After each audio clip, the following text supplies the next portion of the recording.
In the European referendum, which Parliament offered the people of this country voted to leave the European Union. By 48 to 52, a narrow majority, but vote to leave the people did, and I as an elected parliamentarian respect that vote and am committed to seeing through Brexit, but in a way that works for the whole country. A Brexit that doesn't divide, alienate and marginalise people from the process of government in this country, but a Brexit that inspires people that we're taking back control, Parliament serving the people of this country, the 48 as well as the 52, and a Brexit, most of all, that triggers a moment of national renewal that all of us can be proud of, whether or not we voted for Brexit or not. And the renewal that's most important at the heart of that is the political and democratic renewal. I believe the Brexit vote was as much an act of frustration as a feeling of powerlessness in our country, that our Parliament isn't working, our politics isn't working, political parties and Whitehall government isn't working. It's absolutely essential that through Brexit we restore public trust in Parliament and in democracy.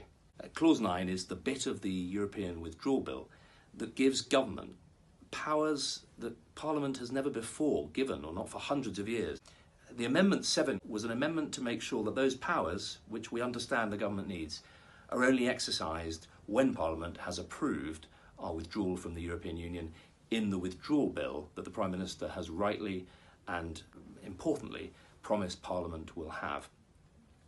I wanted ministers to accept that, the spirit of that concession, that those powers wouldn't be used until Parliament has approved that withdrawal. And in fact, I was joined on the benches last night by Oliver Letwin and Jacob Rees-Mogg, both expressing real concern about those powers without that concession. The committee stage of a bill is where amendments are supposed to be made. As a minister taking legislation through Parliament, I make concessions at committee stage. Ministers often do. In the end, at the last minute, the minister made a concession, and that's why I decided not to vote against, to abstain and to work with the minister on making sure that wording is right.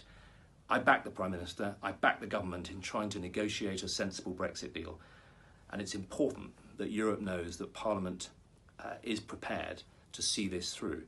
But it's also important we signal that we're not prepared to undermine Parliament in order to get Brexit delivered. The people of this country have got to see that we deliver Brexit in a way that strengthens our democracy, strengthens our parliamentary accountability, and strengthens the role of backbench MPs. I wanted you, the electors of Mid-Norfolk, to know it was a decision about Parliament, scrutiny, accountability and sovereignty. The ancient powers, freedoms and liberties that we enjoy are enshrined in Parliament, and it's important that in delivering Brexit we don't undermine the very powers that we seek to enhance.